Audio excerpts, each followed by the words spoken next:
നരുട്ടോ, എന്താ ഇത്? നീ ആരാ? എവിടുന്ന് അങ്ങോട്ട് വന്നേ? അല്ല, നിനക്ക് എങ്ങനെ എന്റെ പേര് അറിഞ്ഞത്? അത് ശരി, നിനക്കിപ്പോഴും മനസ്സിലായിട്ടില്ല. എന്നാലും നീ ഒന്ന് ഊഹിച്ചു നോക്ക് ഞാൻ ആരാണെന്ന്. നരുട്ടോ,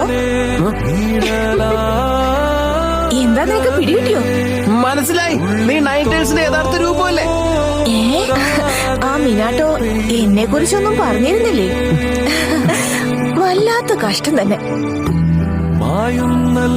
എന്നാ ശരി, ഞാൻ തന്നെ പറയാം. ഞാൻ നിന്റെ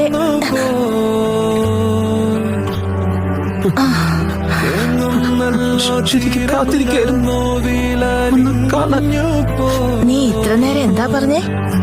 അമ്മയെ നിനക്ക് ഇപ്പഴാ മനസ്സിലായതല്ലേ?